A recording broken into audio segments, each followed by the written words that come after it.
আসসালামু আলাইকুম। টিভিপি story teller চ্যানেলে আপনাদের আবারও স্বাগত জানাচ্ছি। আমরা আজকে কথা বলব আমাদের দেশের অর্থনীতির একটি খুবই গুরুত্বপূর্ণ নিয়ামক শক্তি, সেটি হচ্ছে এক্সপোর্ট।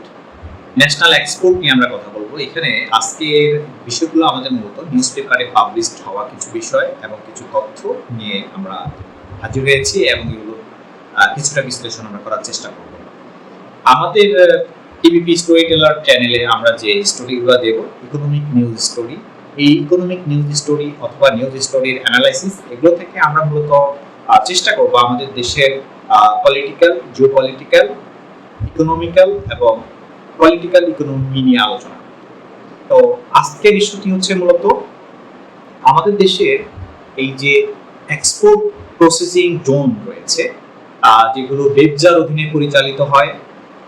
বেবজা তার কার্যক্রম চালায় হচ্ছে প্রধানমন্ত্রীর কার্যালয় থেকে, এবং আমরা জানি যে 2024 সাল পর্যন্ত বাংলাদেশের সর্বমোট 9টি ইকোনমিক এক্সপোর্ট প্রসেসিং জোন হয়েছে, এবং সর্বশেষ যেটি 9 নম্বরটি, সেটির কাজ এখনো সম্পন্ন হয়নি। এবং এই পর্যায়ে এসে বাংলাদেশের যে ফরেন ডিরেক্ট ইনভেস্টমেন্ট, তা আমাদের মোট এক্সপোর্টের প্রায় 11% কিন্তু এই ইপিজেড গুলো থেকে আমরা আর্ন করে থাকি।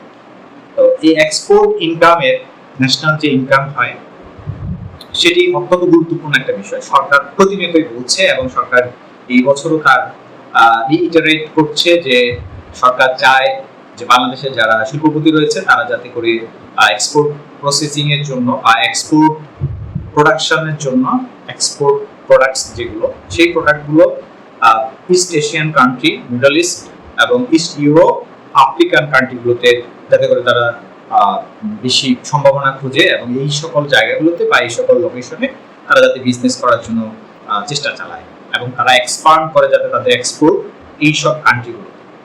তো এইখানে এসে একটা বিষয় আমাদের প্রশ্ন জাগায় যে যেখানে সরকার চায় যে এই দেশগুলোতে বা এই লোকেশনগুলোতে, এই জিওগ্রাফিক্যাল লোকেশনগুলোতে যাতে করে আমাদের বিজনেস যারা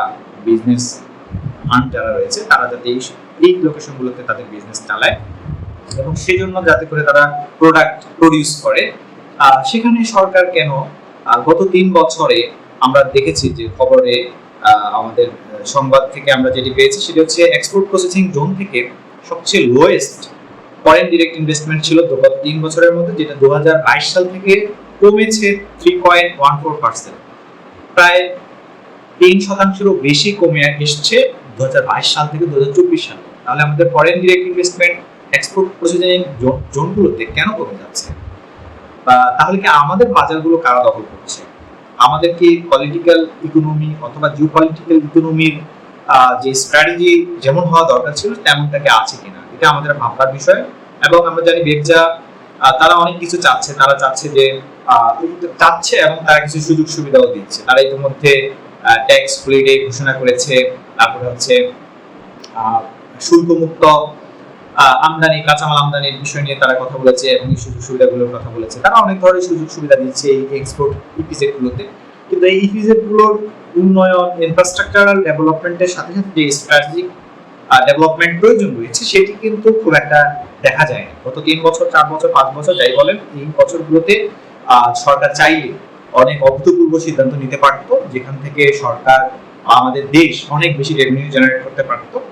কিন্তু এক্সপোর্ট প্রসেসিং জোন তৈরি করা হচ্ছে, কিন্তু সেটার জন্য যদি স্ট্র্যাটেজিক পলিসি না থাকে তাহলে কিন্তু আমরা সেখান থেকে ভালো একটা রেভিনিউ জেনারেট করতে পারবো না।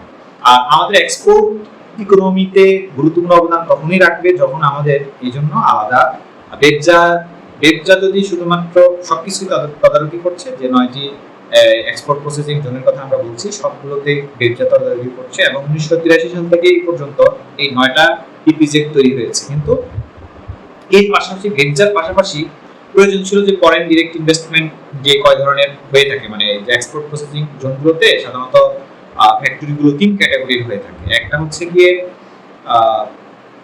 পুরোপুরি বিদেশি বিনিয়োগ, আরেকটা হচ্ছে আংশিক দেশি এবং আংশিক বিদেশি বিনিয়োগ, আরেকটা হচ্ছে 3 নম্বরটি হচ্ছে শুধুমাত্র দেশি বিনিয়োগ। এই 3 ক্যাটাগরির ফ্যাক্টরিগুলো দেখা যায় এই ইপিজেড গুলোতে। কিন্তু এই ইপিজেড গুলোতে যদি ফ্যাক্টরি 3 ক্যাটাগরির হোক আর যাই হোক না কেন, কিন্তু সেখানে ইনভেস্টমেন্ট কি করে বাড়ানো যায়, সেটা ফরেন ইনভেস্টমেন্ট বাড়ানোর দিকে গুরুত্ব দেওয়া উচিত বেশি, কারণ ইনফ্রাস্ট্রাকচার ডেভেলপমেন্ট যথেষ্ট হচ্ছে এবং হবে, সেটি চলবে, কিন্তু সেখানে স্ট্র্যাটেজি থাকতে হবে যে আমরা কোন কোন দেশ থেকে টার্গেট করব এবং কারা। আমাদের লেবার স্পেশালাইজেশন আছে যেহেতু বাংলাদেশে, আমরা এখানে কম টাকায় লেবার পাচ্ছি, যদিও এটি প্রশ্ন সাপেক্ষ একটি বিষয়। কম টাকায় লেবার পেলে সেই দেশ কখনো অর্থনৈতিকভাবে উন্নত হয়ে যাবে এমনটা যদি ভেবে অর্থনৈতিক পরিকল্পনা করা হয়, তাহলে এটা হবে অসাম্যতা, অসাম্যবাদী চিন্তা ভাবনা। এটা কখনোই ইনসাফপূর্ণ অর্থনীতি হতে পারে না। এই বিষয় নিয়ে আমরা এখানে কথা বলছি না, তবে এটি একটি প্রশ্ন রয়ে গেল। তবে সরকারকে পলিসি অবলম্বন করতে হবে যাতে করে যে দেশগুলো বাংলাদেশে ইনভেস্টমেন্ট করতে চায়, আগ্রহী, তাদেরকে সুযোগ সুবিধা দেখানো এবং তাদেরকে একটা আলাদা কোনো একটা ইনস্টিটিউশন গড়ে নেওয়া, যে ইনস্টিটিউশন গুলো শুধুমাত্র কাজ করবে, যদিও ব্যবসা এখন এই কাজটি করছে, কিন্তু এই কাজটা করার জন্য স্পেসিফিক ভাবে যারা ইনফ্রাস্ট্রাকচার ডেভেলপমেন্ট নিয়ে মাথা ঘামাবে না, সেই নিয়ে কাজ করবে না, তাদের মধ্যে শুধু কাজ হবে, দায়িত্ব হবে যে ফরেন ইনভেস্টমেন্ট কি করে বাংলাদেশে আনা যায়, এই জন্য তারা কাজ করবে। যত ধরনের পলিসি প্রয়োজন রয়েছে, যত ধরনের মার্কেটিং প্রয়োজন রয়েছে, যত ধরনের ডিপ্লোমেসির দরকার, সবগুলো কাজ এই ইনস্টিটিউশনটা করবে। তাহলে আমার মনে হয় যে এফডিআই যে গত 5 বছর 3 বছরে ডাউন হয়েছে এটি, এবং এটা লোয়েস্ট হয়ে গিয়েছে, লোয়েস্ট এফডিআই তে পরিণত হয়েছে 2024 সালে এসে। এটা অন্তত আমরা এই থেকে কিছুটা নিজেদেরকে ডেভেলপ করতে পারবো, উত্তরণ ঘটাতে পারবো। তো ন্যাশনাল এক্সপোর্ট নিয়ে আমরা আমাদের পরবর্তী দ্য বিজনেস পোস্ট নিউজপেপার থেকে আমরা কিছু আর্টিকেল এবং কিছু ইনফরমেশন ডেটা নিয়ে আপনাদের সাথে হাজির হবো। আজকে এই পর্যন্তই। সবাই ভালো থাকবেন, আমাদের চ্যানেলের সাথে থাকবেন।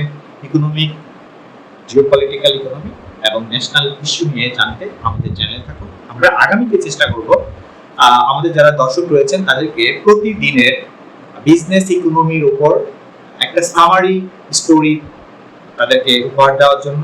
এটি আমাদের চেষ্টা থাকবে যে প্রতিদিনের নিউজপেপার থেকে যে লিড নিউজগুলো রয়েছে ইকোনমি এবং বিজনেস, কর্পোরেট, ফিন্যান্স, ব্যাংকিং নিয়ে, সেগুলো আমরা আপনাদের সাথে তুলে ধরবো।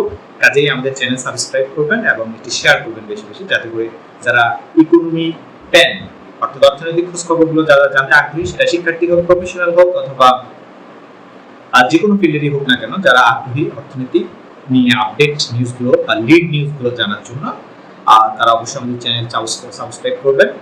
আর সবাই ভালো থাকবেন, আমাদের সাথে থাকুন। ধন্যবাদ।